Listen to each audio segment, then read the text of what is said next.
listening to the House by the Video Store podcast.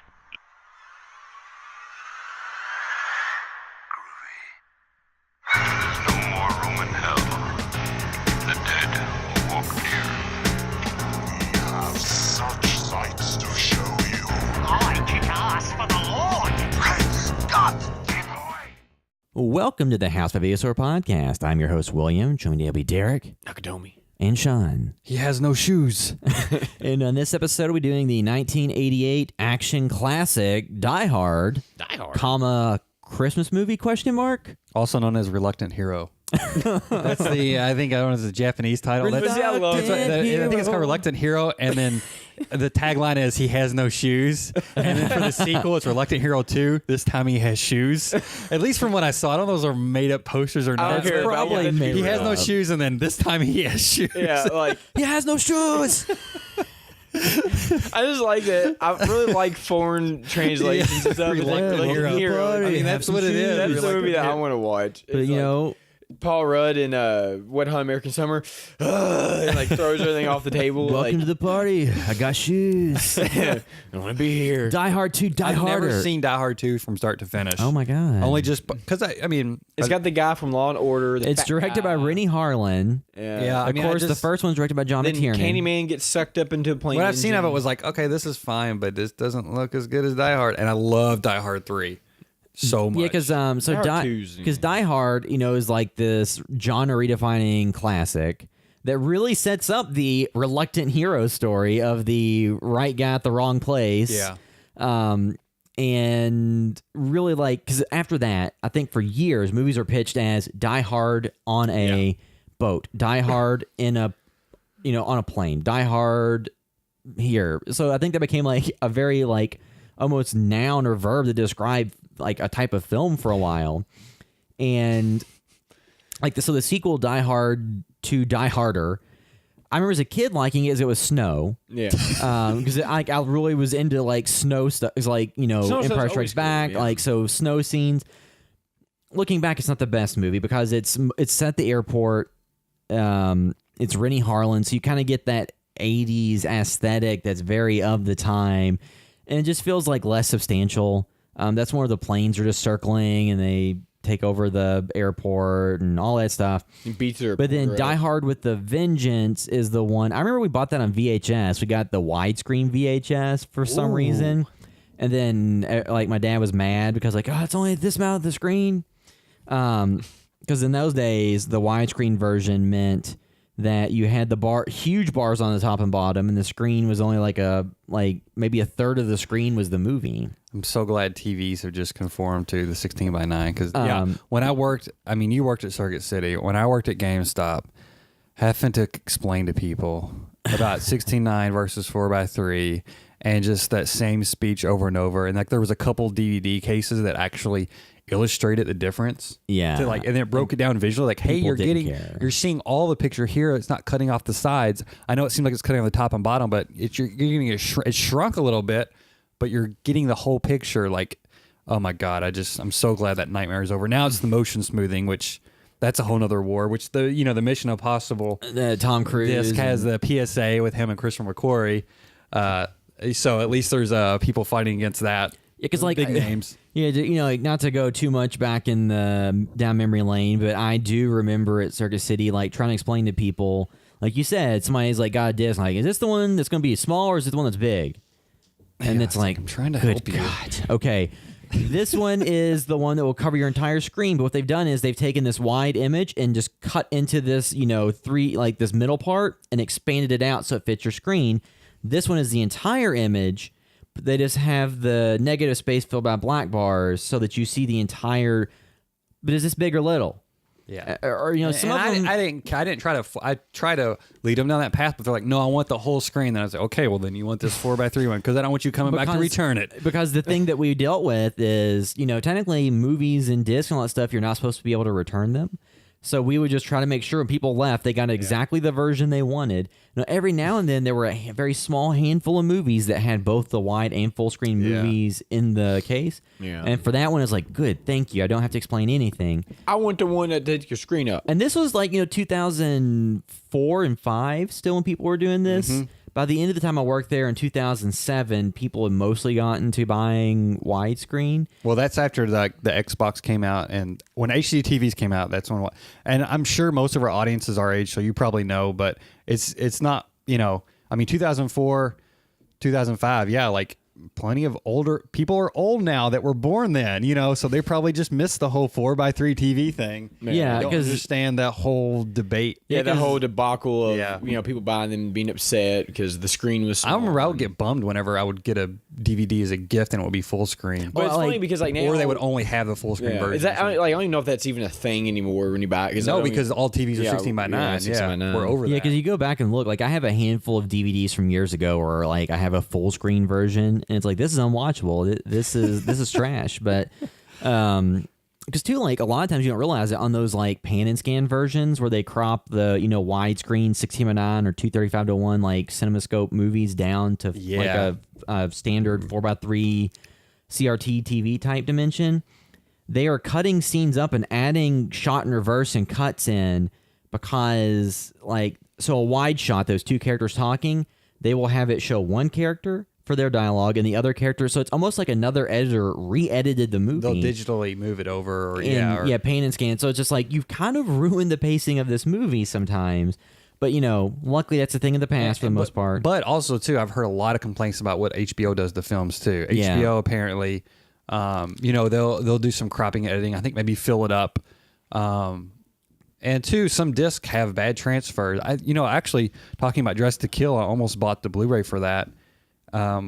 One version of it, and I remember like doing some research on it before I bought it because I know it happens, and they're like, oh yeah, the color quality is terrible in this version, and all kinds of stuff. And yeah, it's a bummer that one thing if they don't want to pay the money to remaster something because they don't think it's going to sell, that's one thing. But like when TV channels chop Butcher a stuff movie up, up. and like FX is notorious for speeding things up. yeah. What is it? Was it Simpsons and something else, or is it? I can't remember. But they essentially speed up the show, and the comedy pacing is very important. They speed up the show just a little bit so they fit in more commercial breaks. So it's paced totally different than it's intended to be, and you know what I mean. Everything sounds a little bit different, and it's. I hate that. I would much rather them just slow everything down where it's like. Well, too. So Just like when you watch ripped movies on YouTube when they have to speed it up Yeah. a Or- little bit. That's you know, what FX does. I so they never can seen fit in more one, commercial. I want somebody to do that Or and then them TBS. just slow it down though. So instead of being like an hour 30, they take it 2 hours. So like, take what? slow down Jurassic Park. So Jeff Goldblum's like, I'm Jeff Goldblum. But yeah, because that's a lot of dialogue in the movie. So, So Lethal Weapon 3, though, I'm not Lethal Weapon 3. Die Hard 3 was going to be a Lethal Weapon movie because they were both produced by Joe Silver as because well. what was it? So Die Hard with a Vengeance was really taking a script called Simon Says and meshing it together with something else. Yeah. And then the result is a movie that, stands the test of time pretty well. Like, I think it's a far better sequel than the Die Hard 2 Die Harder. Yeah, They it's said- a different thing, but it's also still fun. it's kind of a more direct sequel to this with Han's brother. Now- Yeah, with they only- Jeremy Irons. Only one movie had the EPKA Mother Falco, or was it Mother Falco? And So that was the TV version? edit of Die Hard 2 Die Harder. Yeah. He's like, yippee-ki-yay, mother falcon. And then Yeah. what was it part 4? What was part 4 called? Live Free or Die Hard. Yeah, And Is then- that the that one one- where he's on the Harrier jet? Yes, that one's Oh my PG-13. God, And I remember my friend, and I worked at FedEx, my friend Nick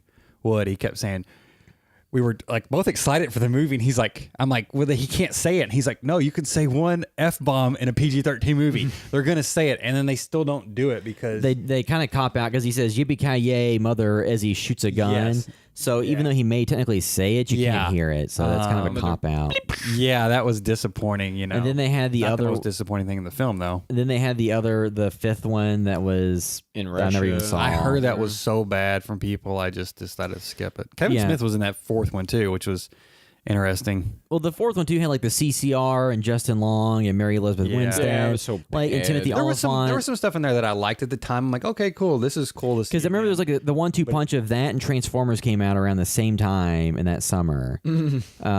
And I would probably rather rewatch Live Free or Die Hard than Transformers. I think that first Transformers is fine. Yeah, I like the first 3. Well, the thing is, like, so not to go too far off the rails, but the new one, Bumblebee, is coming out, and they actually have designs that make them look like the cars they are. and then like, or at least for Bumblebee, he actually looks like a beetle. Yeah. And then they have like apparently stuff that shows like it's set in the 80s, so it shows some flashback stuff of the Transformers, and they look like the Generation 1 like cartoon and toy designs. So it's like, how hard would it have been just to make the robots look like the cars and trucks they are? But yeah, Well, so that movie looks... Michael Bay's not directing it, is he? No, he didn't direct No. it, and they said it's.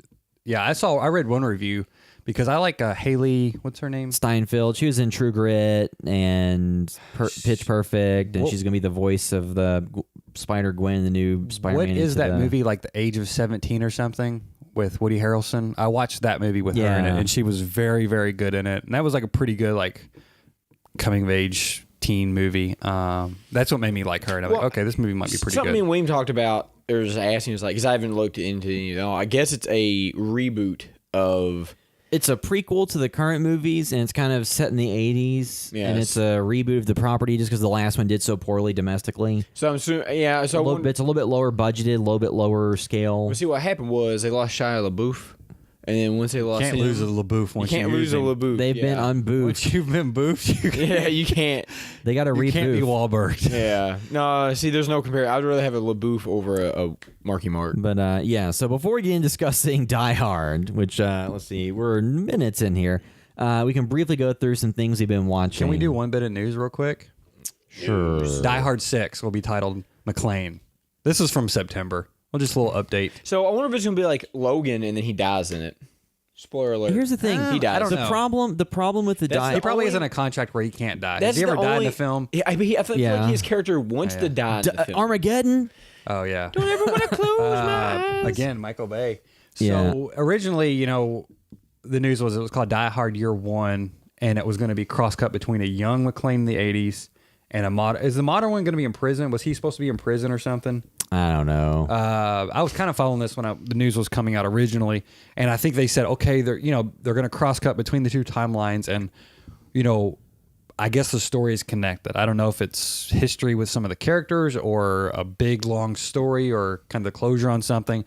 No idea, but it's officially titled McClane now. Let's see here. We want you to be more invested in John McClane more than ever before. See, I think that And it's from Live Free or Die Hard director Lynn Wiseman. Lynn Wiseman. So A script by Carrie W. Hayes and Chad Hayes, The Conjuring.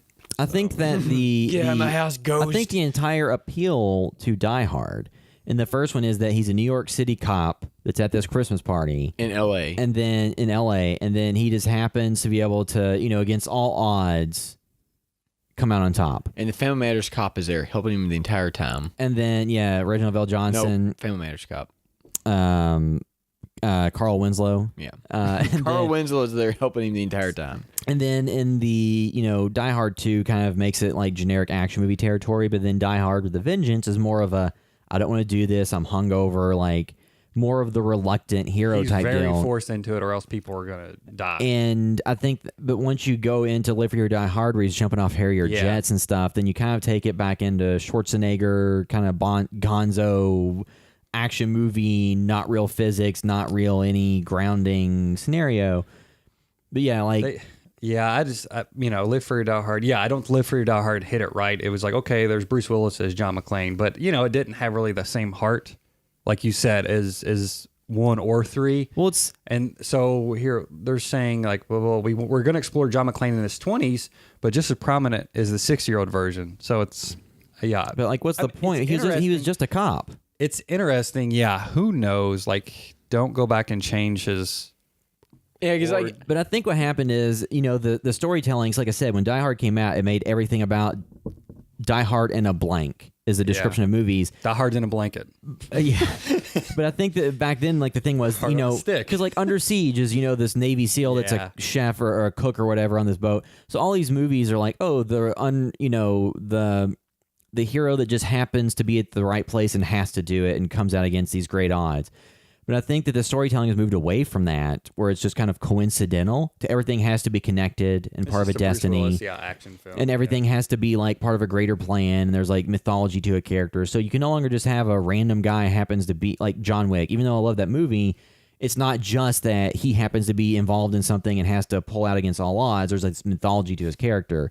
And I think that storytelling has changed where they want the mythology. They want that's what ruined the Amazing Spider-Man movies, like the second ones with Andrew Garfield, is he wasn't just bitten by a spider, as he, his parents experimented and blah, blah, Sometimes blah. I feel like filmmakers, when they can't think of just an interesting story on its own, they try to use mythology to do the heavy lifting. You know what I mean? They think, Yeah. oh, well, this is interesting because we'll find something out instead of just telling a story that holds up on its own. Yeah. And so one other thing too, I think it said the last Die Hard movie underperformed in America. It said it did like 60-something million. Yeah. But worldwide it did like 300 million. So it is interesting to see if it's going to be changed at all to, I don't know how, but to more conform to international taste. Well, Which that last one probably did so well because it looked like a big, broad action film, and that's why probably America didn't respond to that well, because they're like, hey, I don't care about a broad action film. Well, yeah, it's funny because I do think we've talked about this before, and this is a good movie to talk about. That is like the action movies with a single star leading it, such as Bruce Willis, Schwarzenegger, The Rock. Like those don't traditionally exist anymore. Like you The Rock still does some, but oftentimes they have another like co-lead Yeah. or somebody to kind of pull the audiences. But, But like, he's really the only person that kind of leads these action films. And he's really the only one currently able to do that. But like at one point in time, you had your Van Dammes, you had, I guess you want to throw Chuck Norris in there. Steven Seagal. You had all these Schwarzenegger, Stallone. There's Jackie Chan. You had all these different people that could just lead a movie by themselves and essentially be the same movie every. It's like how many Jackie Chan movies was he rescuing? Everyone his was uncle? awesome. Yeah, they're all awesome. He's like, Uncle. So like, and as much as I love Rumble in the Bronx, like it's just like him around Uncle. I He's love that. I That was my introduction to Jackie wish Chan. there were New York gangs like that had like four-wheelers and dirt bikes and dune cool buggies. hangouts with refrigerators everywhere. And everybody looks like pretty much somebody saw The Warriors and just extrapolated that to be more modern, not realizing that in of itself was a stylized, unrealistic. I just love the scene where he rips off the antenna and whips whips the the guy in the ass with it. And it's like there's a lot of good in that, but it just we don't have that as much anymore. I think some of that is because the superhero ensembles have kind of killed it. One too, because and I think that the tastes have just changed. Jackie Also, Chan too, if you don't have somebody as strong as, I'm not saying all these guys are on the same level, but as strong as a Schwarzenegger or Jackie Chan, you kind of have to rely on that ensemble to do the heavy lifting. Again, some of our complaints about the new Predator film was that the lead actor was no Schwarzenegger. Well, he had a team, but he if it would have been just him too, it would have been a hard go carrying that. Well, somebody we left out was like Wesley Snipes. I mean, like he could carry movies at one point. Well, there was a lot of guys because like Wesley Snipes is in different stuff. I mean, there were a lot of guys that carried movies for a while in the 80s and 90s, but then in the 2000s there was that second wave where they thought The Rock and Vin Diesel would be those new guys.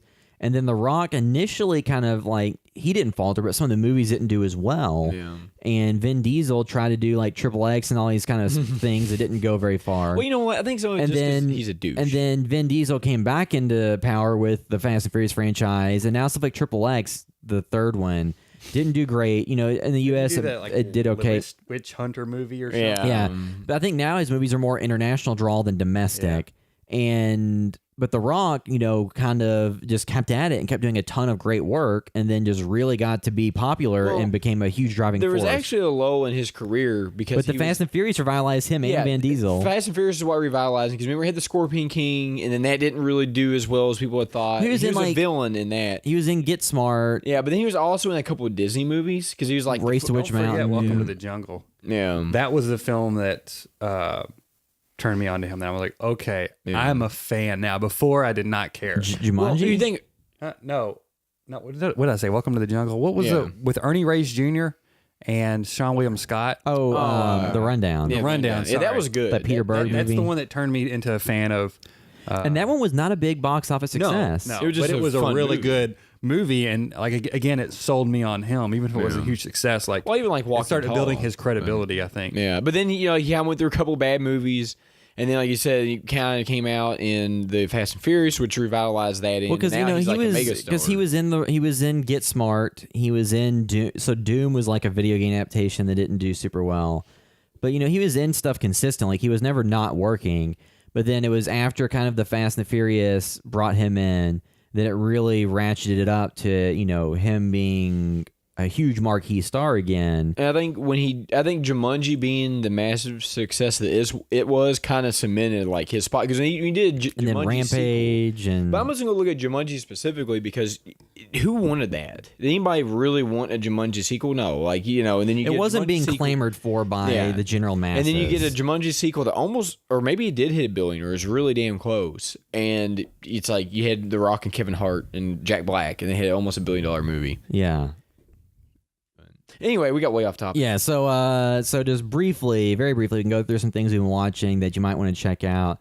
So I finally had a chance to watch Hold the Dark, the new Jeremy Saulnier movie on Netflix. I was not a huge fan of it. I felt like it was just relentlessly bleak to be bleak to some extent. What movie is this? It's Hold the Dark. It's on Netflix. Jeremy Saulnier did Green Room. He did Green Room, Blue Ruin. It's essentially where a young boy goes missing. They believe that he was taken by wolves. So his mom calls... Liam Neeson?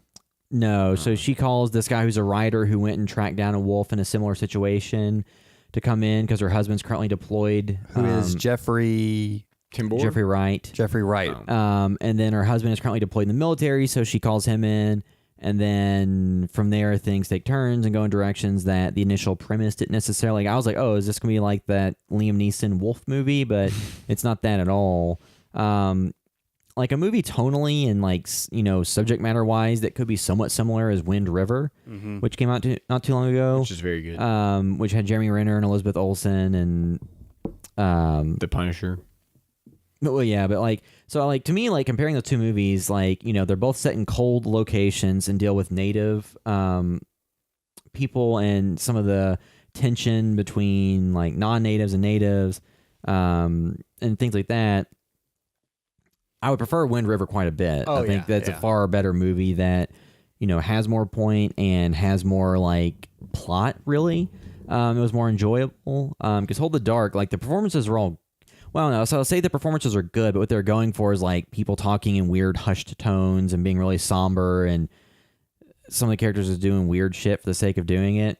And then, like I said, I just feel like it kept going on and was like bleak for the sake of being bleak, especially towards the end with some of the stuff that it did. I mean, I like the movie, but yeah, I'm not gonna revisit that movie anytime. I didn't think it was a bad movie by any means, but it did like it's one of those films like, hey, you just want to see some hard turns it may take when just like executing people. You know what I mean? Yeah. Like they're not afraid to just kill people off in this film, and it felt like it was going to be more of a thriller or, it's more meditative. Yeah, like okay, well these people are going to go after this person because of the situation they're in, and you were kind of ready for that, but it was doesn't really go. It kind of it doesn't really. I mean, like not a bad movie by any means, and I still do look forward to seeing more from Jeremy Saulnier. Just to me, it was kind of. I think it was written. That has that awesome shootout though in the beginning, right towards the beginning. Is that this movie, or am I thinking of another one where? So there is some action in this one. A gun. There is big gun. There at the is top some of the building. There is some shootout in this one. Yeah, the shootout is killer. I think. And things like that. It's just like in terms of the movie doesn't have a lot of plot, and like the character. The traits that make you care about characters feel kind of like shortcuts because it's not really so much, oh, I'm really invested in this person because of all these great things I've seen them do. It's more just, oh, this person has this, and this in their life, so it'd be a shame if they died.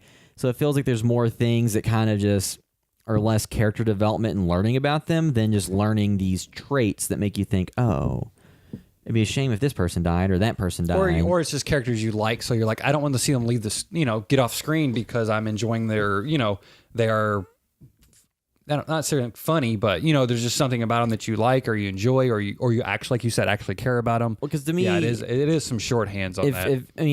It feels like it's a movie that wants to be in kind of the No Country for Old Men mode. But it doesn't really build up enough investment in the key players to really have it pay off in the same way. So, not a bad movie by any means, like very well done, well acted. It's just the material to me just didn't really rise above.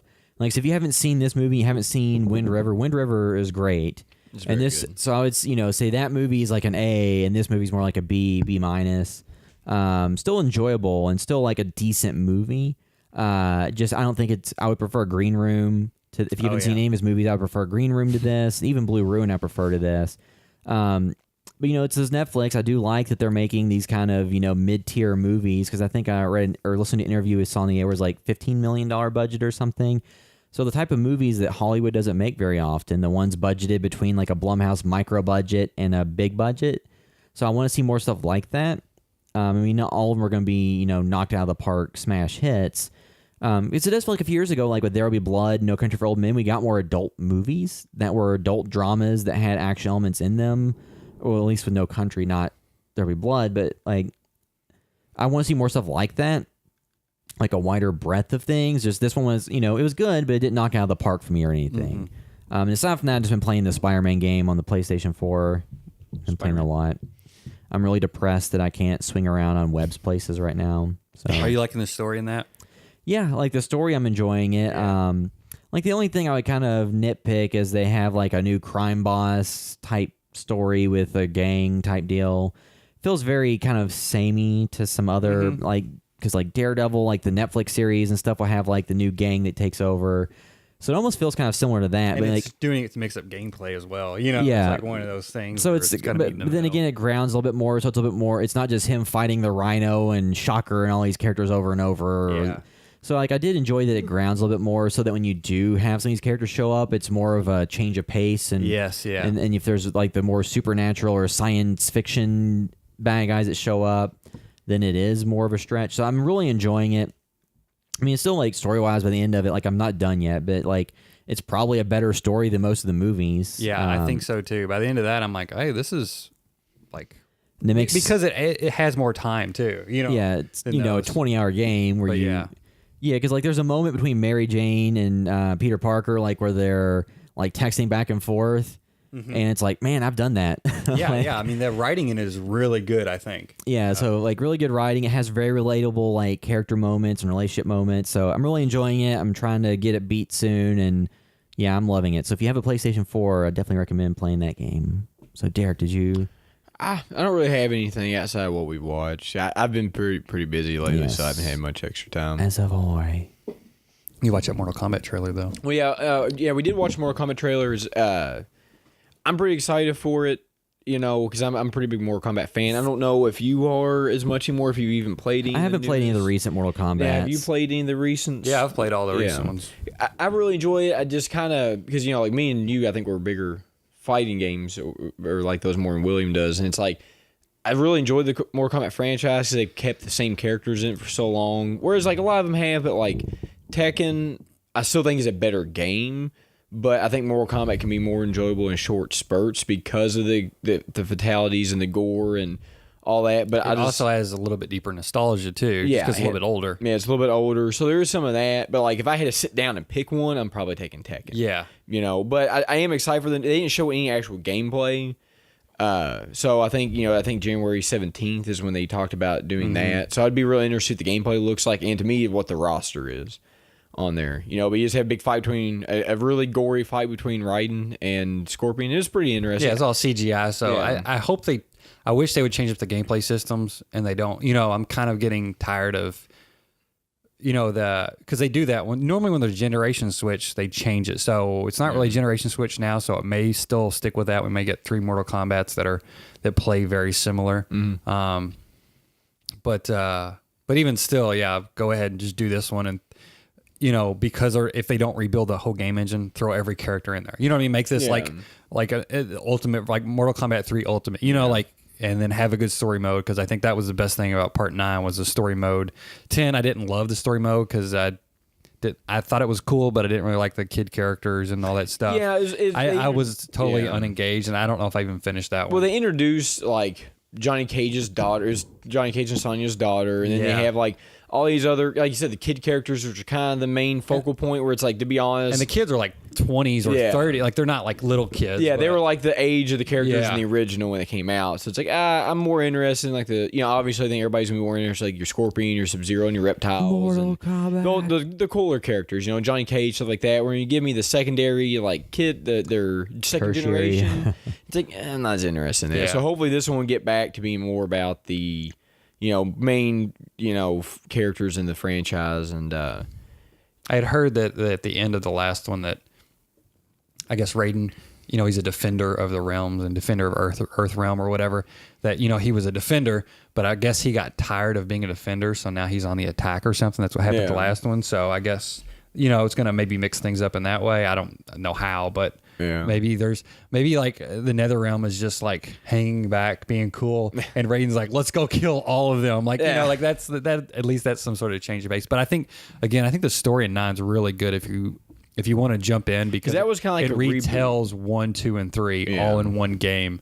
That's what I like about modern fighters is I want it to have a really good story mode, just because I'm not 15, so I'm not sitting around my friends all the time playing fighting games. You know what I mean? I never do. And then I play online and I just get my ass whooped because I don't play them. Again, I don't sit around playing them I do think the one thing that Mortal Kombat can do better than like a Tekken is tell a more cohesive story. Because when you go play Tekken, like there is a story there, but it's so like even playing the latest one, which was 7. Oh yeah, the story mode's not good. The story mode is not very. It's kind of jumbled and hard to understand. Yeah. So it's like, and to be fair, like I haven't played every single Tekken, but I feel like even if you did, the story mode's still jumbled at best.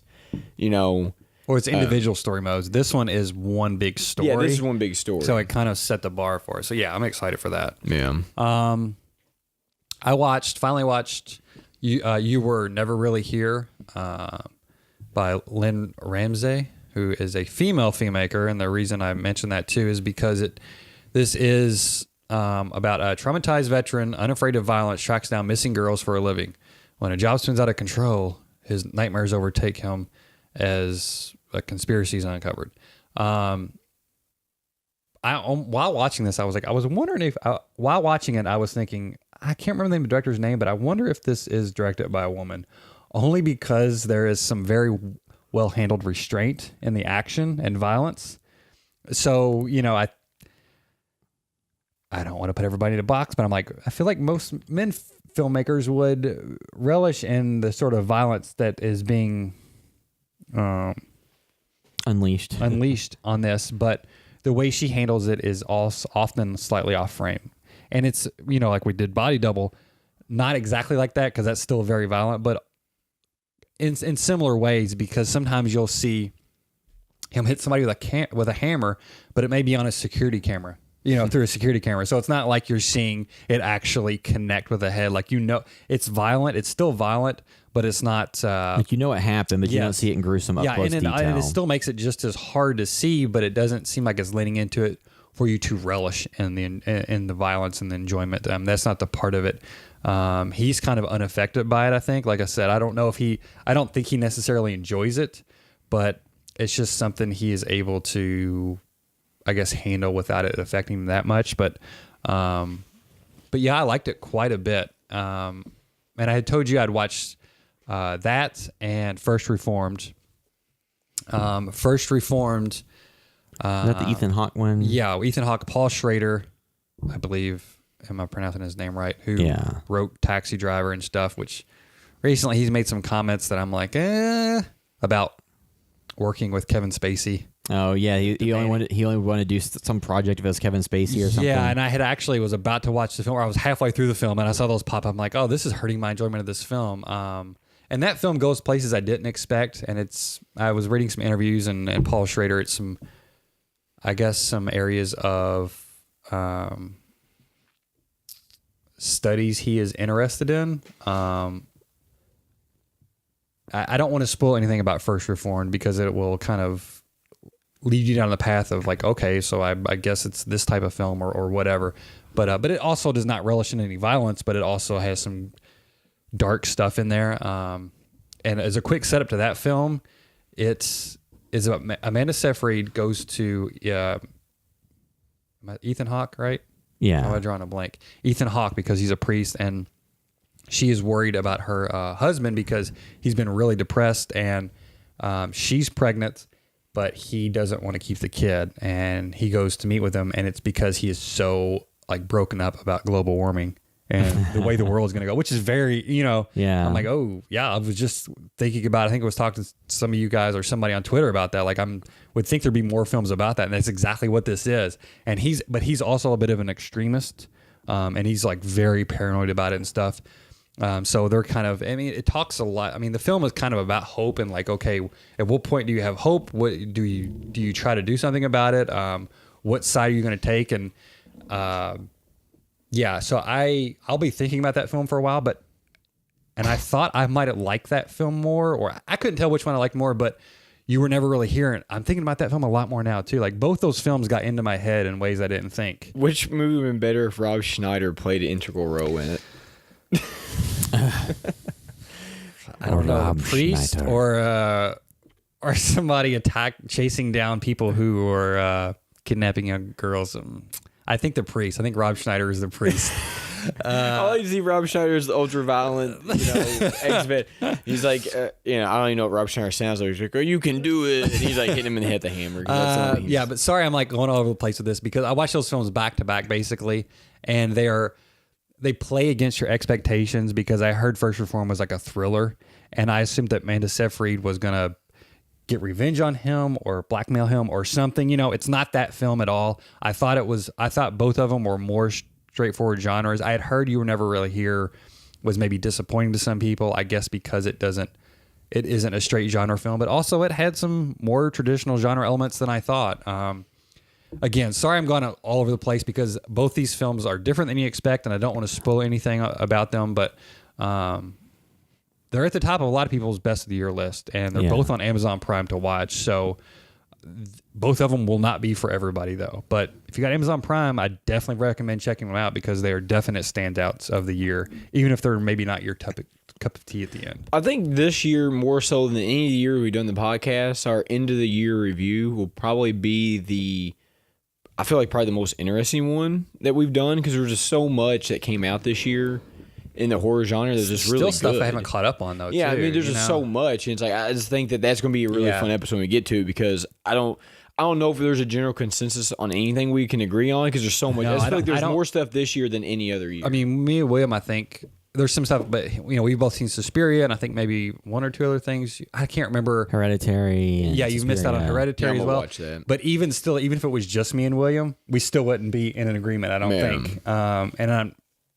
Because I think there's just so many different levels of good stuff. Yeah, you need to watch Hereditary, though, because that's a big one to talk about, regardless or not. But I also watched Solo because I had done that Ron Howard masterclass. Ron Howard teaches directing. Yeah. And then I've been listening to that Thunder Grunt podcast I told you guys about. Yeah, listen to the Halloween one. Did you? Yeah. It's called, what is it called? Writers Blockbusters? Is that what that series is called on there? I just know it's called Thunder Grunt. Yeah. So the feed is Thunder Grunts, but they have like different series, I guess. And they basically one is a script consultant and screenwriter, another screenwriter, and somebody else is, I guess, a filmmaker. Yeah. But they kind of break down scripts, and they had I've listened to a lot of theirs. It's really great, and they had a solo one too. And I'm like, I want to dig into this solo one. I had a lot of morbid curiosity about that solo film based on the drama behind it. Yeah. And this director and switch. people's reactions. Some people were like, "Hey, it's been it's the most fun Star Wars film they've made in a long time." Some people just said it's like whatever. They could leave it no problem.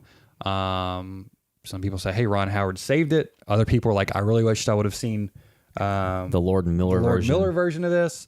So I was always very curious. So I finally rented it, and I actually super, super enjoyed it. Don't think he don't think of it as, hey, this is young Han Solo as far as the performance or anything. It's more of like, oh, here's a character. Yeah, if you think about it, here's a character. I think it's a very exciting film. If you want to find out how Han Solo gets his name, this movie's for you. Yeah, that stuff's like whatever. There's some goofy stuff and some stuff that is really laying the groundwork for other movies to follow it. Yes, yeah. So it's doing a lot of heavy lifting for that. But then this movie killed all those other movies, so they're probably not going to do any more Star Wars stories films. Well, I think that the main thing that hurt it was that it came out within 6 months of the last Star Wars. People like, oh, Marvel movies come out all the time. It's like the difference, though, is like Infinity War is the culmination of 18 movies or whatever. And then Ant-Man the Wasp is more of a fun diversion that doesn't have to make $1 billion. Yeah. And I think that for Star Wars, though, the expectation is that all of them are hitting it out of the park every entry. And this was the most expensive one, I guess, because of the reshoots and starting but it also over. It felt big. This being a in-the-middle film or even just a prequel, in my mind, I thought, okay, this movie's going to be like under 2 hours, maybe 140 minutes or something, and it's going to have like 3 big set pieces and some character stuff. This film has like a lot of big sequences that are very well done, I think. And it is like 2 hours and 15 minutes. Like and I think the characters are handled better than, say, Rogue One, which did feel like that film got a lot changed in editing. Well, I mean, I think a lot of these Star Wars films, aside from like the mainline ones, so like Rogue One and Solo, feel like there's been a lot of rejiggering with By them. committee, yeah. Because I think what happens is you get filmmakers who are used to just making these smaller scale movies or making things that have less restrictions on them. And then they kind of get out here on the limb, and then the Lucasfilm was like, well, actually, And need to also, too, I rein you just back heard, in a little bit. just the machine and the logistics of making those with how much you have to deal with, not just making the film part, but you have to balance, is just like enormous pressure that crushes people, from what I've heard. So, because we've made shorts that are like one night shoots and no big deal, not worked on some project that you really need to be an expert project manager on top Yes, of everything yeah. else just to logistically get everything done. yeah. So Ron Howard seemed like a perfect fixer to come in there. Well, just somebody that's an experienced, director that knows how to come in, get it done on time, knows how to hit targets. George Lucas trusts him. He's worked with Yeah. him before. Kathleen he's made- Kennedy. Yeah, he's made now in recent years, Ron Howard's track record hasn't been as sterling as it once was. He made Apollo 13. Even if you hated it, he made The Grinch that made a ton of money.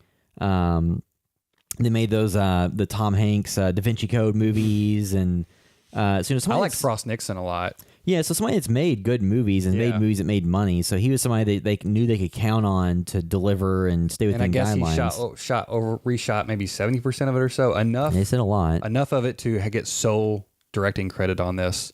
So anyway, and not to spend too much time on there, but I would have liked to seen the Lord Miller version, but I can kind of see maybe if they were too afraid of the tone getting too thrown off, Being too jokey. I'm happy with what Ron Howard did, and I'm kind of upset they're not going to go down this path again with, that is saying if we also still had the Kazdans father and son team writing the next one and kind of continuing that team. But yeah, I definitely, if you kind of were like, skip it, whatever, if you're a Star Wars fan, I would definitely check it out if you can rent it for cheap or something. Yeah. Yep, so we ready to move into Die Hard now? Sure. So Die Hard was in, 1988. And we'll do full spoilers throughout because I'm sure you've seen Die Hard. So something that I wasn't as aware of. So Die Hard was actually based on a novel, and that was Nothing Lasts Forever. Reluctant Hero. Nothing Lasts Forever. So here's a funny bit of trivia. So the writer Roderick Thorpe had written a couple of books. He wrote The Detective in 1966, which was made into a movie in 68 with Frank Sinatra. And then in 1979 wrote Nothing Lasts Forever, which became Die Hard. And the Frank Sinatra movie, The Detective that he was in, he was offered to reprise the lead role in Die Hard initially, but at the time he was in his early 70s, so obviously turned it down. And then at one point, I think it was denied, but there was rumors they were trying to turn the book Nothing Lasts Forever into the sequel to Commando with Arnold Schwarzenegger. But at the time, Arnold was wanting to do Twins or I think it was what became Twins because he wanted to get out of just doing action films because he wanted to expand a little bit and do a little bit more. So that he turned that down. So then they went to Stallone and Mel Gibson and Harrison Ford and all kinds of people for Die Hard that said no. Well, it's funny because Schwarzenegger wanted to get it more into comedy, it seems, and Bruce Willis was known more for comedy. Yeah, for and he got into moonlighting. action. Yeah. Yeah, so when they brought Bruce Willis in, initially a lot of the advertisement didn't really focus on Bruce Willis because at the time he wasn't the super well-known action star. He was more of a guy known for the show Moonlighting. I think he'd been in one or two movies here or there, but he wasn't a huge box office draw or He already Bruno at that point, I think. I think so because let's see. Oh, it's his musical persona in it. Yeah. Yeah, so Bruce Willis was a good actor that had some recognition, but he wasn't a top tier action star that automatically sells tickets for a movie like this. He wasn't a Stallone or anybody like that. So, the movie, like, Fox is wanting to get it shot because they already, are trying to hit a deadline. So then they got Bruce Willis in. So a lot of the early advertisements, like, featured the tower and explosions and stuff over Bruce Willis. Like, he was in it, but not as prominent. And then the movie came out, and I think that he's the perfect type of person for the movie because, the basic idea. So the plot synopsis, according to IMDb, John McClane, officer of the NYPD, tries to save his wife Holly and several others that were taken hostage by German terrorist Hans Gruber during a Christmas party at the Nakatomi Plaza in Los Angeles. Wait. This takes place because of a Christmas party. Is this a Christmas movie? Bum, bum, bum. Yeah, so there's a big debate as to whether or not Die Hard is a Christmas movie. And I think whatever you want it I to think be. that Who ultimately cares? the movie is not about Christmas in any way, shape, or form. It's simply taking place during a Christmas party is the framing device. And so then the argument comes, does a Christmas movie have to be about Christmas to be a Christmas movie, or does it simply need to take place during? I think whatever you want to watch, whenever you want to watch. Is that because movie. yeah, I mean, because like Shane Black movies like Kiss Kiss Bang Bang, Iron Man 3, Lethal Weapon, like all kinds of stuff that he's written and or directed was a lot of it set during Christmas or over Christmas. Does that make it a Christmas movie? Like, I think it's totally fine to watch this movie during Christmas and to say it's your favorite Christmas movie. That's fine. Yeah, whatever. I think it's also fine to say, no, it's an action film that just happens to be set during Christmas, but it's not about it. Because I think what makes it, I think it is a Christmas movie. Like Lethal Weapon, I think is a Christmas movie.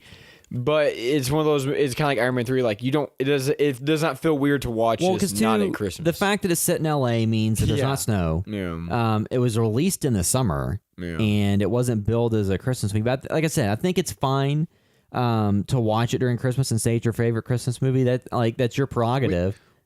Yeah, it's we actually haven't covered this before because we wanted to avoid the obvious thing. Yeah. Last year we did do Lethal Weapon. Yeah. But Which is better. we're at the point where we haven't done Die Hard before, and it's just an awesome movie. And yeah, people like to watch this during Christmas. I mean, which is totally too, fine. because there's a number of movies like Batman Returns. It's set over Christmas, but is it a Christmas movie? Like, I'm probably gonna rewatch it this year just because it has Christmas, iconography and there's snow. And it's just also just a batshit insane movie that they let Tim Burton make that because I think like McDonald's had a big hand in him not directing the next one because they're like, how to make a Happy Meal toy with Danny DeVito covered in blood. So they made it look more like the traditional Penguin There's or your something. twins connection. Yeah. Danny DeVito and then Schwarzenegger in a follow up. But going back to the Die Hard. So Die Hard, like I said, was a quintessential action film that really anchored an entire generation of movies because a lot of times a movie comes out and kind of sets the stage for what's going to be the next 10 years. Like what's the trendsetter? The Matrix in the late 90s, early 2000s really set a trend that a lot of people chased for years in terms of the type of action film they were doing, like this high concept sci-fi with slow motion and cool whiz-bang effects. Like they really set that tone that people followed. I mean, but you could argue like Dark City did similar things. So but the Matrix was the flag, Commercial success. the flag in the ground movie that people looked at and said, let's replicate that. At least the bullet time and slow motion stuff. Yeah, and then like a lot of John Woo a step further. yeah, I mean like John Woo did that too for a while because a lot of people replicated him, and then he also just almost did a parody of himself doing some stuff like Mission Impossible too. Well, another thing about this film too, I was listening to the commentary, and the commentary I listened to was between John McTiernan and the production designer, but they weren't together. It was weird. I don't know if because they had dead air on some of them and they decided to put those two together, but essentially, one would talk and the other. They're not having a conversation together. I would have liked to have seen just a isolated commentary. My even favorite for both of them. commentaries are everyone in the room together. Well, I really see Bruce Well, Willis. unless there's people that I don't really, if I really want to hear from the director, Yeah. and it's like three actors down from the main one that's just making jokes. Well, Like, I 'cause- want to hear the director talk, or Because like I think Evil Dead 1, like there's a commentary, it's like Sam Raimi and Rob Tapert maybe, and there's like a Bruce Campbell one. Yeah, But then yeah. it's Evil Dead 2, they have them all there kind of. So it's just different. yes, no, for sure. But what were we talking about before that? Sorry. The like redefining action movies. Yeah. or- So one thing that he brought up was on Predator. I believe his editor for this gave him the confidence to it because on Predator 2, when McTiernan was shooting that, he would move the camera a lot, and the editor was like, "What are you doing? that was not a thing. He's like, don't move the camera. You don't know. Like, he would always think he doesn't know what he's doing. It's unmotivated moves.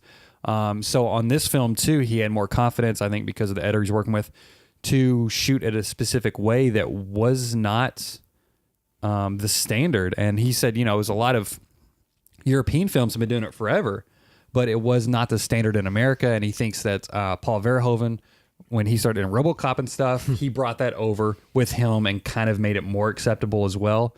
But even just some moments when, they're matching some cuts with, they're on somebody and they pan over to something and to show something else, and they cut to something else and they match that pan. And sometimes there's some unmotivated moves, like on, oh my gosh, the villain. Hans Gruber. He's sitting at the table and the camera kind of just pans down and then tilts up at him. And, they're like, that's an unmotivated move. He's like, well, he is not going by the motivation of what characters are doing. It's the emotion. That was like a dramatic moment. So he's using the camera to build the drama. And again, he said now, obviously people are going too far. This is a cliche term, but he did say, with the MTV style editing where the camera's just moving nonstop for no reason at all. Like, he had reasons for moving it, but that was also, I think, something this film did too, was it ushered in like kind of a new way of even shooting the films as well. Not just structurally or as far as having a reluctant hero, or even just the premise of reluctant hero, no shoes. Or just the premise of, like you said, being trapped in a building or a place and having to go up against an entire terrorist force. What if we have Die Hard in a Die Hard? But yeah, I mean, so like the movie itself, so you have the setup of John McClane's going back to try to reconcile and patch things up with his wife, because she works at a place in LA and he's from New York. So he goes down to the Christmas party, and then while he's at the party, then terrorists come in, take everybody hostage. And at first you think it's more of an ideological terrorist type deal, because that's what movies at that time were representing. Yeah. But then you find out throughout the course of the movie that was really just a smokescreen. That they're really after were some like bearer bonds or something, where they could get away with like $600 million unaccounted for. And then they were going to even fake their own death at the end. So like their entire thing was make it look like it's a ideological terrorist plot, and then have that be the smokescreen. But in reality, they're getting away with all these hundreds of millions of dollars in bonds that they can then go and use however they want. So it really took the shift away from stuff like, what was it, Chuck Norris movie, Delta Force, where you're like fighting terrorists, and took it from that to here's a capitalistically motivated villain who's really all just about profit, and even uses like the imagery of terrorism or the idea of it to get away with it, because people are like, they're looking over here while you're going here. So exactly too, because the whole thing in the film, they get the FBI to shut down the power, which is part of their and release the final lock. And if they thought they didn't care about the money, then or whatever. But McTiernan also said, he brought up the fact that they're not really terrorists, because even though they do, I guess, some terrible things, it's all just for money. He wanted to make it lighter and more fun, because when you do bring the ideology into it, that it immediately brings some weight to the film and kind of takes some fun out of it. If people are extremists or something like that. He said he wanted it to be fun, so you actually kind of were along with the villains as well, because sometimes in a heist film you want to see them get away. So, and also too, you made them very smart and kind of, they had their plan, they can zig and zag when things didn't go right. So he wanted you to kind of enjoy that and still make the film light and have fun, and not kind of be such a downer. And that was a big important thing to him, is to not make it just simply terrorists doing this action, because that would have given the film a whole other context. Like you said. And two, the other big difference, in this movie, so you see John McClane, like the no shoes thing, that was a big plot point, because he was changing when all this stuff goes down. So that's why the most of the movie he's wearing the iconic like wife beater, tank top, and pants.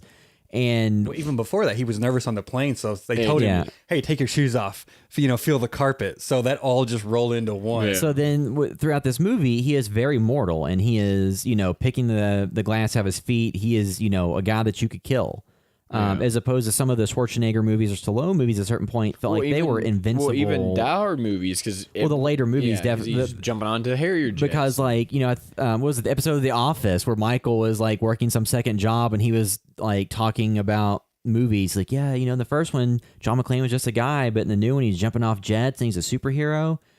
And then the entire point of the first Die Hard was he really was a mortal guy that was just a guy. Yeah, he and wasn't like a super cop or anything. He was just, and he was getting by the skin of his teeth. He wasn't throwing a knife so hard it pinned somebody to the wall, and you know, he wasn't some larger than life, muscle bound, ripped. But I think that's maybe why his character commando. worked, because he was just kind of, he didn't have a plan, and they did. So the chaos of what he was doing, kind of, because his was just like they didn't expect him to be there. They didn't expect anything of that to happen.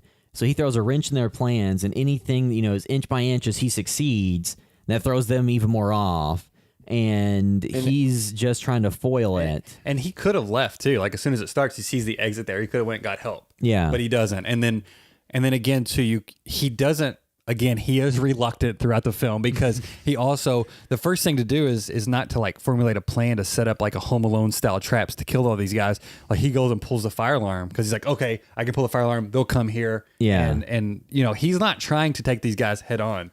He's not stupid. He doesn't think he is. He only does it because he has to, and it coincidentally occurs that he needs to. So, and like he has, like, so I think that's just like such a huge shift from what you were used to seeing at the time. Because you go back to, you know, some McTiernan's other movie, Predator, they're all badass commandos that could just kill everybody. If John, you know, if Schwarzenegger's character from Predator was in Die Hard, he would have killed all of them pretty easy. If you take that type of character and that type of approach. Except just imagine Schwarzenegger doing the same thing Bruce Willis is doing. He's like growing through the crawling through the air duct. You would see it bulging out. Yeah, you get this like 280 pound guy. I'm going to the air vent. It's like, He's in the chopper. would immediately shoot him. yeah, He's like, on the it'd be like the scene from Breakfast Club where Judd Nelson falls through, and you see Arnold Schwarzenegger fall. He's through. on the helicopter pad. At one point, he's like, "Get in the chopper." And then just imagine him tying up the white fire hose and swinging her like. You just, Oh my god. Yeah. So when you think about the movie Die Hard, there are a ton of iconic scenes.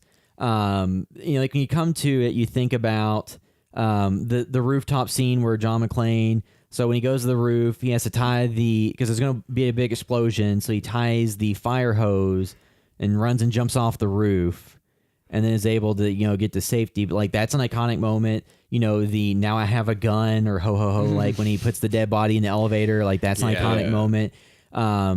When Reginald Vell Johnson's character shows up, was it Pal? I think when he shows up and he throws the dead body off Oh my of god, that's so funny. when he throws it off of or from like a high floor into the guy's car and shoots a gun at him, not trying to injure him, just to Yeah. make him want to come back with reinforcements.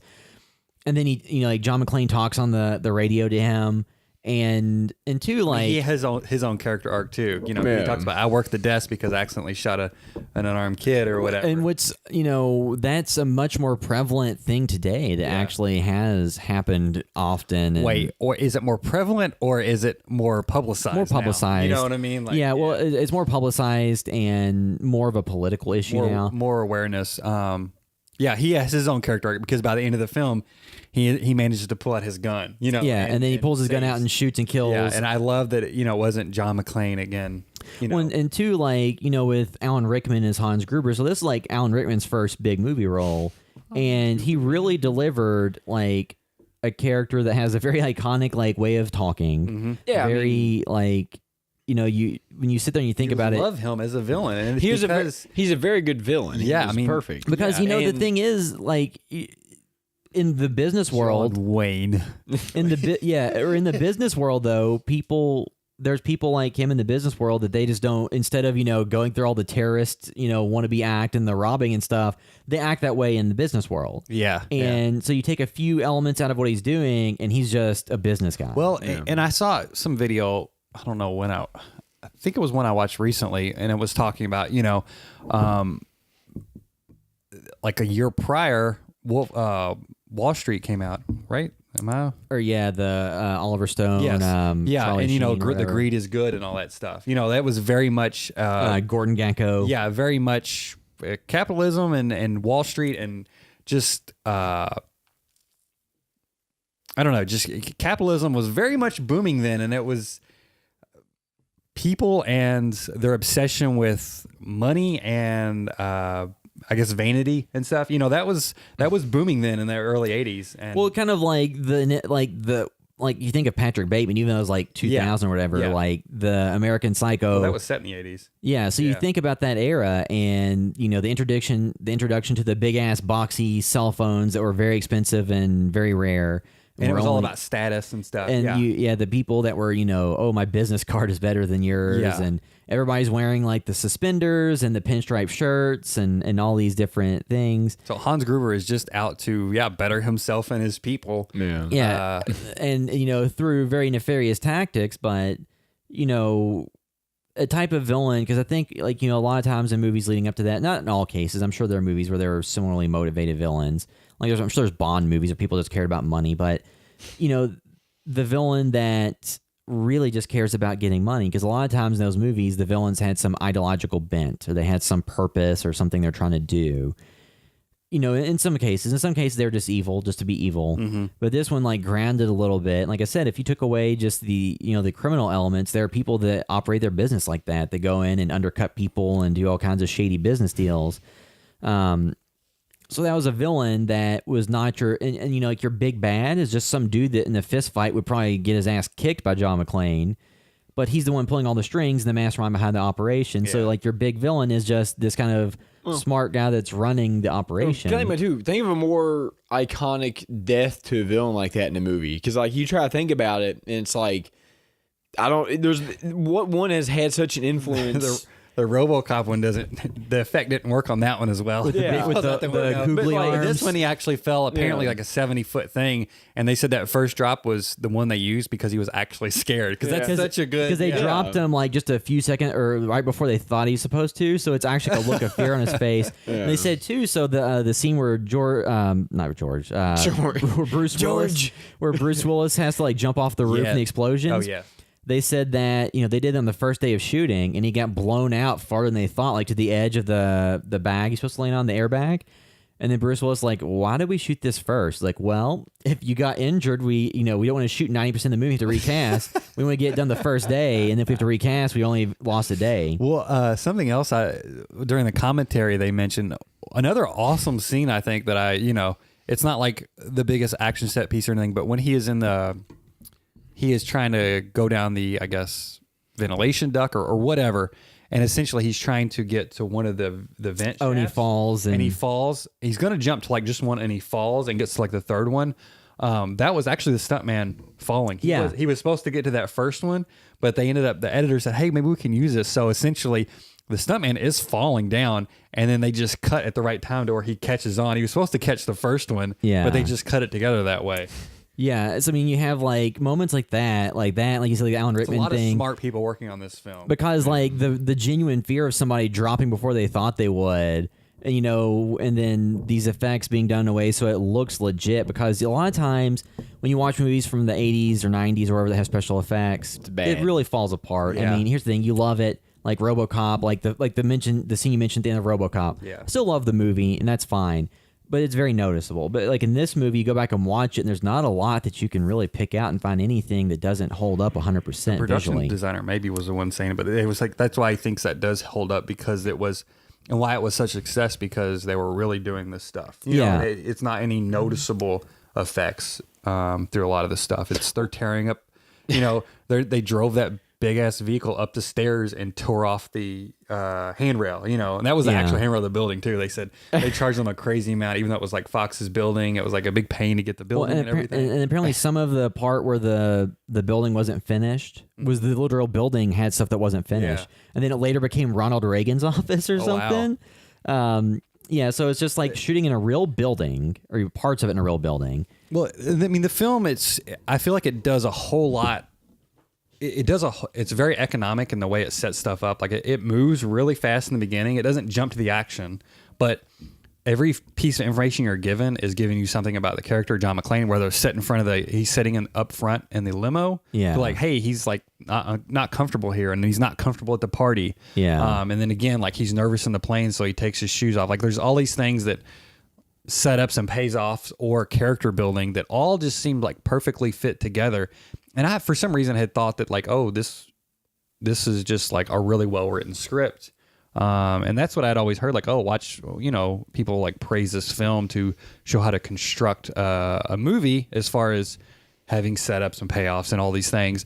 But I didn't even realize, because I just listened to the commentary for the first time, they were like writing the film as they went. Yeah, they started shooting, and then it's like, how did this piece together so well? Because there was parts of it they didn't have in place yet. Yeah. And I think they kind of came into what Bruce Willis's portrayal of McClane was as they shot. Yeah, they said I think the book may have been more of a traditional Schwarzenegger type hero. Yeah. And they changed it. McTiernan also talked a lot about not trying to be too cliche with a lot of things.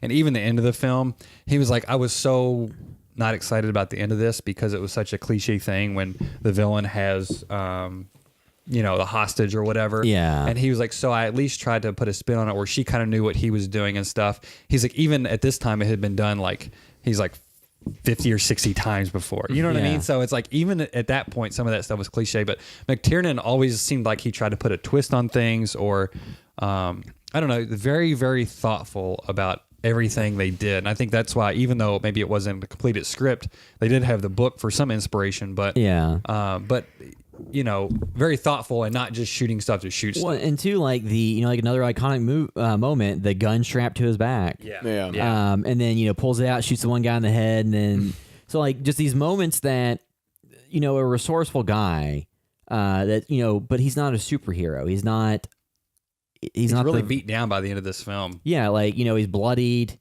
And two, you have like the moment where he encounters Hans Gruber, and Hans tries to pretend just be an escaped hostage. That is another moment that There's makes a you good love moment. Hans Gruber. Like, because he's just trying to pull off like this, American accent and just, come across and get his confidence. But then you see like John McClane ain't fucking around because he gives him the gun. Yeah. It's not loaded just because he has a feeling and he probably tests him with his name and everything. Like, that is such a great scene. And then when he's like, oh, and takes the gun back or whatever, like that's like a great moment. But then it's immediately followed up with shootout. And then Han's like, get him, So like these just excellent. Even the catchphrase, which is just, again, everybody says it, and it's in all the other films. Yippee-ki-yay. It's not just said in this film out of nowhere. Like, it's set up. They have the whole dialogue. He's like, quit being you've seen too many Westerns, quit trying to be John Wayne, and he's like taunting him and basically, saying he's a dumb American that thinks he is going to be a cowboy that saves the day.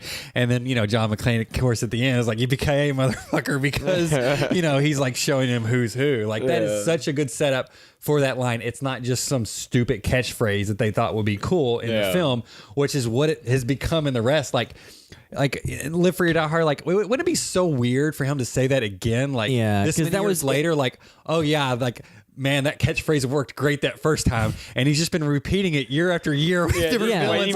But he's just waiting for the right moment. It feels right. Because like that makes him so pathetic. Because in the first movie, there's the context, like you said, of he's like, don't be a cowboy. So he's just making a play on. And two, I like taunting him with that. I like that the interaction between Gruber and McClane is that they met in a non-combat situation. Like they're not, trying to think of an example. Like the John Wick, like Mission Impossible 2, you have like Tom Cruise and the other guy, and like they fight and ride motorcycles and stuff.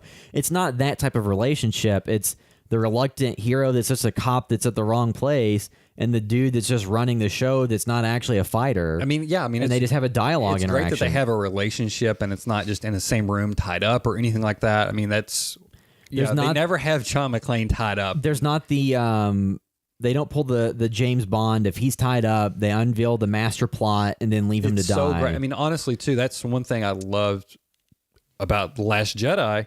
I sound like a big Star Wars fan on this podcast, probably, between Solo and Last Jedi.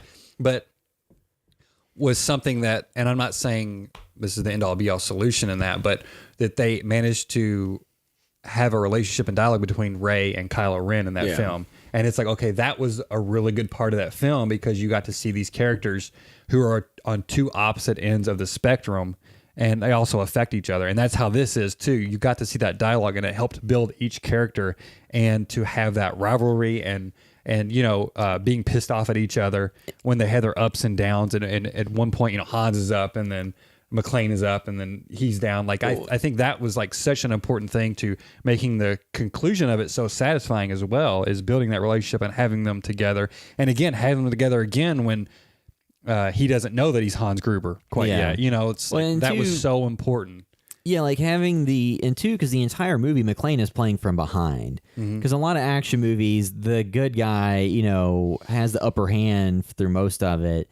But in this movie, like McClane never really has the upper hand. It's only he gets the upper hand in certain situations, but he's still outgunned, outnumbered, and stuff like that. And then like the kind of B plot with him and Powell, which is the the cop that he's talking to, you have a little bit more character building in that direction.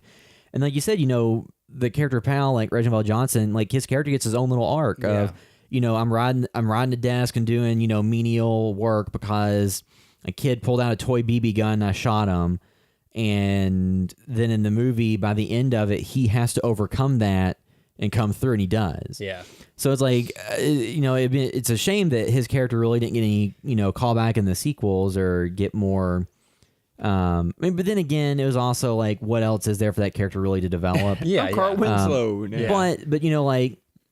I mean, they touch on even the reporter. You kind of see the side of the reporter taking advantage of it and then causing harm because massive harm. It's not just we have a reporter here to give exposition, or something like that. Yeah, because the reporter is pointing out, well, John McClane, who, and then so they're able to deduct who his wife is, and it makes things worse. So that reporter royally screwed things up. Like about everything seemed like it's there for a reason. Like the FBI shows up and they fumble and they just cause so many problems because they get the building shut down. You know what I mean? And then they get killed.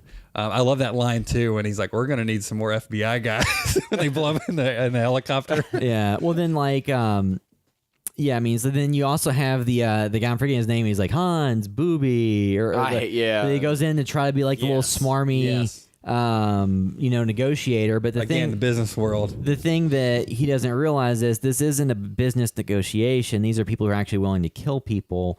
So if you go with that mentality, you're expendable. They're just using you as a shortcut to try and get this problem solved. I love how cocky he is too. And so really the only two people as far as the hostages get killed is the boss and him, right? Yeah. I mean, the boss, I guess they got to make a point.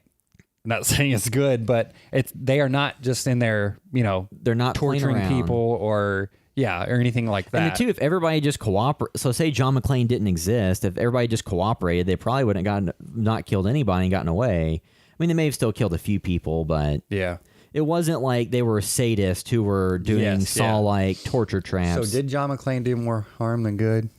Well, he stopped them from succeeding. But if it's money, whatever. Yeah. I mean, at the end of the day, his company may have not been for good. We don't know. Yeah, but I mean, at the end of the day, they, him intervening caused, different people, so the FBI people died, and then a lot of damage to the building. But from what I remember, though, the FBI guys were kind of douches. Oh, they were. It wasn't like they were upstanding. But I mean, at the same time, human life being lost. I mean, I need to watch this again though, and just see. Okay, would the boss have died? Did they kill him immediately? I mean, he had nothing to do with McClane. Yeah, so he did not give with the information, and they did execute him. Yeah, because they just pulled him out, found out who the owner was, and really too, the other guy that died was. That was his own fault. Yeah, if he had just been quiet and not got involved. Yeah, but and McClane told him, "No, stop it. You don't know me." So yeah. I think they really thought about a lot of angles on this film, and that's why it's just held up so well over time. Well, and two, I guess another element that works well is John McClane and his wife, since they're estranged, on the same last name, so it does immediately connect the dots and make it this, wife in peril story. And then two, her having some of her own agency and actually being involved somewhat towards the stand down when they have her, it's a nice twist. It's not just her dangling and him having to, save her. Yeah. Which even more recent action movies have had problems with that. I mean, it's just such a cliche. So it's nice to see a little bit of a twist on that. And then too, the later movies kind of, retcon stuff. And like I said, I think the sequels, the biggest sin was, I mean, really there should have only ever been, if any, one sequel to Die Hard, because the reluctant guy that's just at the wrong place and has to do this, then becoming the bona fide, militaristic action hero, that kind of takes away from the allure of what the idea is. And then Die Hard with a Vengeance gets back to it of he doesn't want to do this, and he's dealing with Samuel L. Jackson, who really doesn't want to do it, and that's a good dynamic. But if he's just jumping off buildings and blowing stuff up and killing tens or hundreds of people, then it's a little bit less believable that he's just a cop. I mean, have any cops standard just normal beat cops ever had the death count that someone like him has racked up. Maybe in Lethal Weapon. I mean, but like in real Well, life, but even in Lethal Weapon, though, like the character was like a veteran who was like a really well, like good. because Mel Gibson was like former special forces Yeah. and all this stuff. So I mean, like they at least set up some purpose for that. But yeah, I mean, like. So I think that like Die Hard as a whole is almost like a perfect action film. It has a great, like Sean said, you set a lot of stuff up that you pay it off. You set up relatable characters. You set up a villain that's not just twirling their mustache and saying, "Oh, McClane, here's my plan. You'll never defeat me. I'm gonna go in the other room and hope that these people kill you." Yeah. It's much more of everybody's acting pretty logically. You have some nice little beats in between. You have, peripheral characters that actually bring something to the story. Like the reporter guy almost screws it all up. Now he was prominently in the second one, which was just kind of a cop out, really. Because the second one just kind of feels like you're getting the band back together. Yes. Yeah.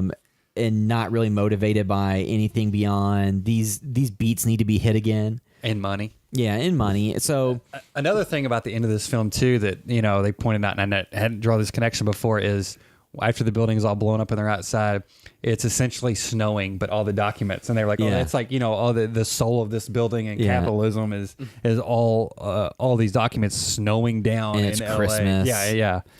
Which is I also this loved. Christmas? But yeah, so like just a lot of awesome stuff in the movie. Something that was replicated for years.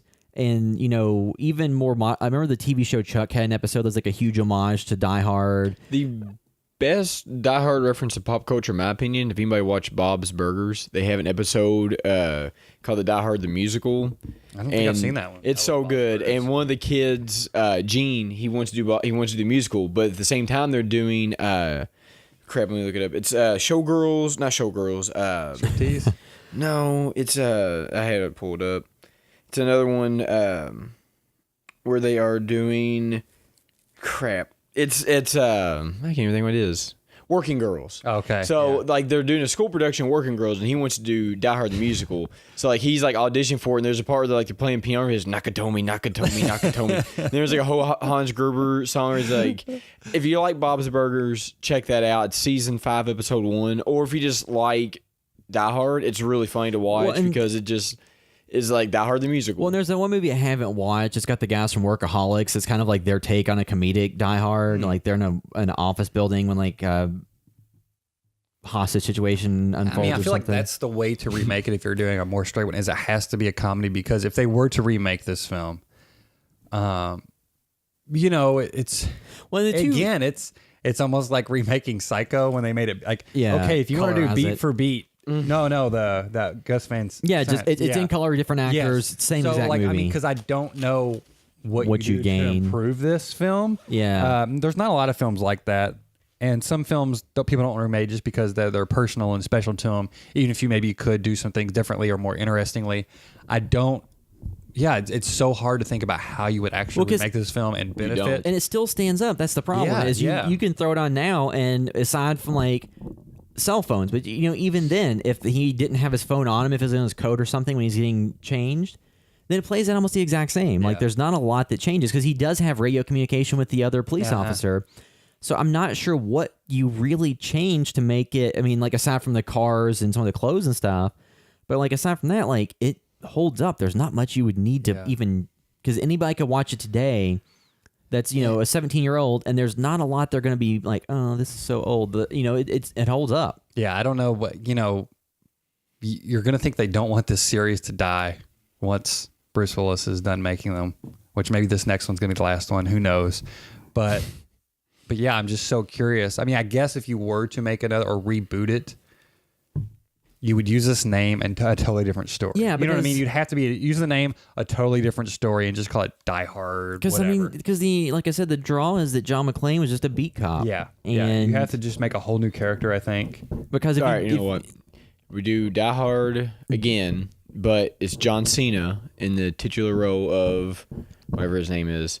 and then he's just an ex-Marine, and you remember the movie Marine? No, I was talking about do that. that. No. In the movie The Marine, it's mostly John Cena running away from explosions. Yes. It's like See, I he would- runs away. I know what you're talking about. and but jumps, not- and, yeah. and then like the bad guy's Robert Patrick Yeah, in it or T2. something. Robert It's Patrick. Oh. Yeah, isn't it T2? Yeah. Yeah, So T2's the villain, and they kill everybody, and it's So, just yeah, John it's Cena's just- like, oh shit, and stuff blows up. yeah, so it's just like Give me that, but Die Hard is almost like a perfect movie, especially a perfect action film in terms of just it really set the stage for, kind of reshuffling the deck of this is a more relatable character. This isn't some badass vet that's, Rambo or somebody that looks like Arnold Schwarzenegger. And two, the fact that throughout the most of the movie he's wearing just like a white tank top, wife beater, and slacks, like that's a pretty timeless outfit. Yeah. And the fact that a lot of the business or like the bad guys are wearing just like, Hans Gruber's wearing a suit and a lot of them are just wearing more normal clothes. It's not super dated or anything. except for the one guy in like the Some of the 80s. hair and Yeah. stuff, but but overall, it's a movie that, like I said, if you were to show it to kids today, they're not going to sit there and laugh at this outdated stuff. They're probably going to enjoy it. I mean, now there's so many things have taken elements from it and remade it, and even in the movie itself, it was taking a lot of cliched ideals and playing with them. So it might not seem that fresh to people now, to people that have seen all these things that pulled from it and referenced it and did their own takes. But it's still a movie I think really holds up, and I can if I walk in and that's on TV, I'll just keep watching it.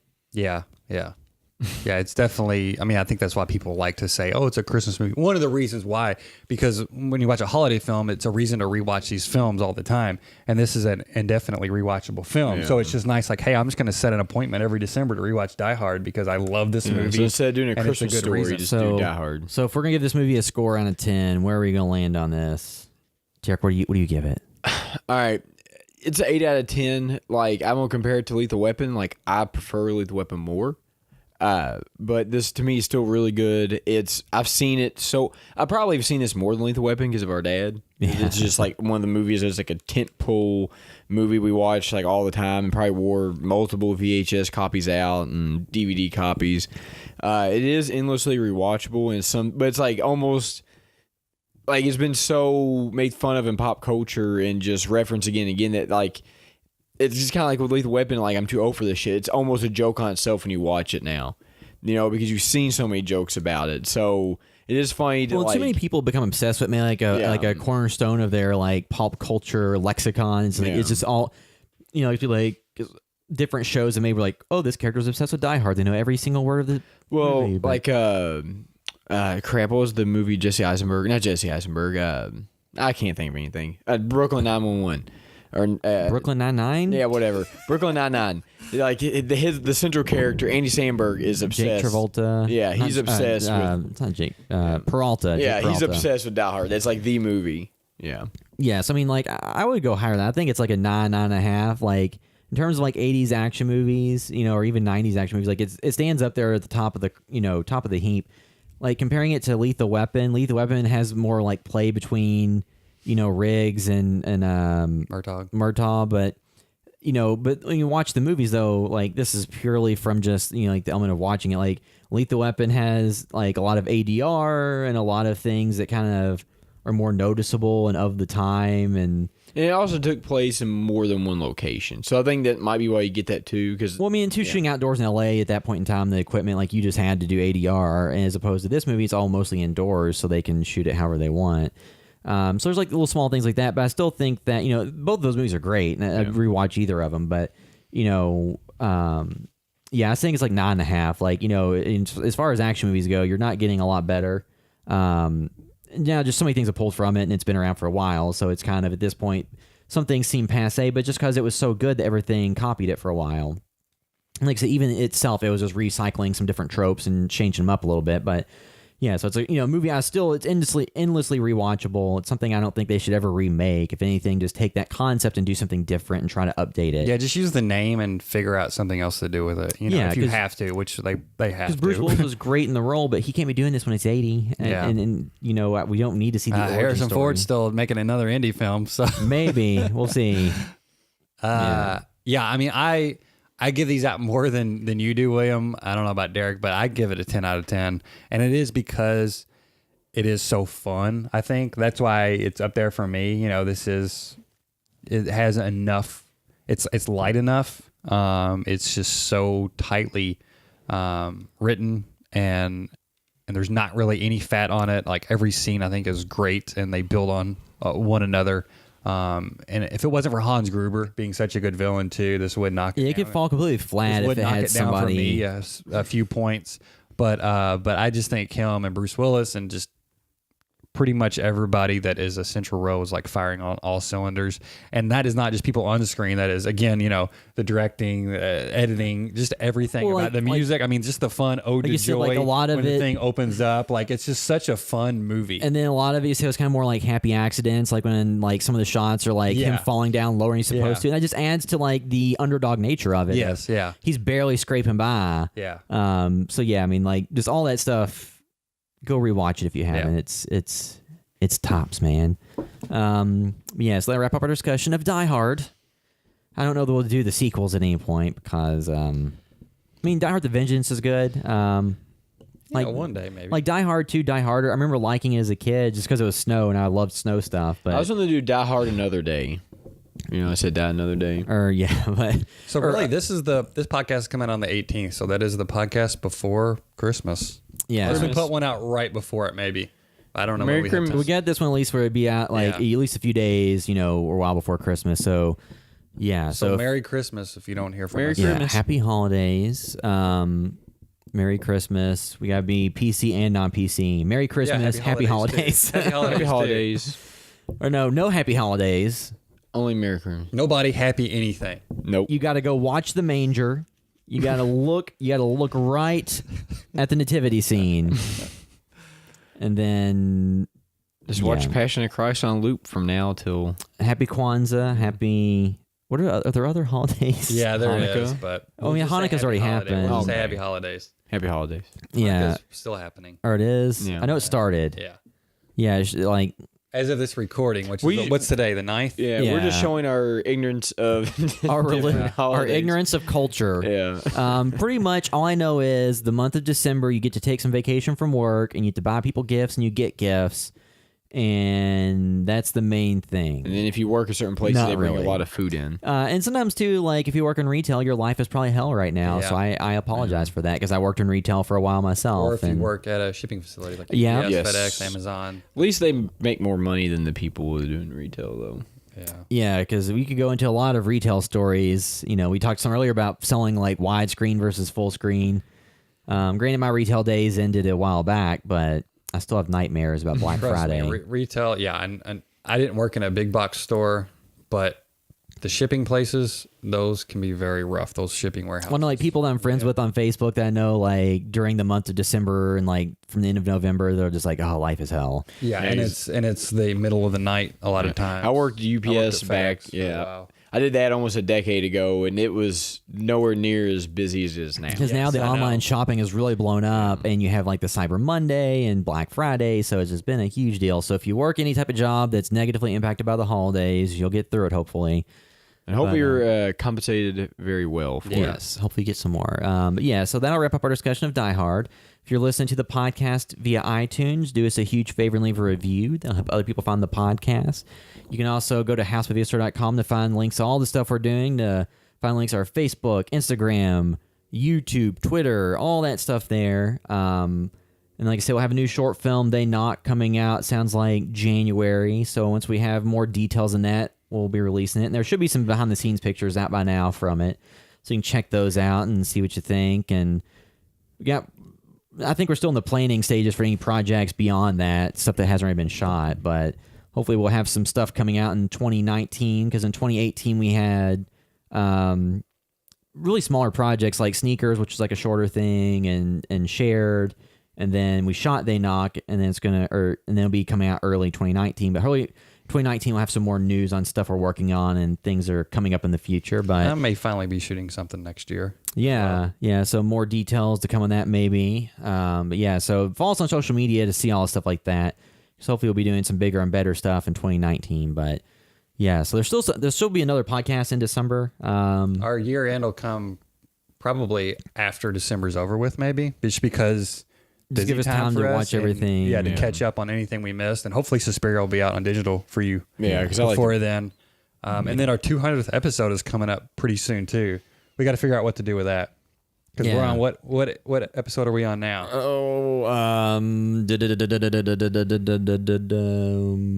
I'm terrible about doing research. So this will be episode 195. So This one right now? the one that we're recording. Okay, so we'll have 5 more. So after our year-end one, sometime there. Maybe we'll have to finally do have new music or something. a big pomp, and we'll have a big show and live dancers. We'll have Yeah. Eli Roth and Rob Zombie on. And Well, I can't be on there because they were probably like, no, that guy can't be on. 'Cause I talk too much crap about him. They probably wouldn't like me either. But we will sit there and debate the merits of 31 and Green Inferno. I'm Eli Roth. But yeah, so that'll wrap up this episode of the House of Viscera podcast. Thanks for listening. House by the Beat.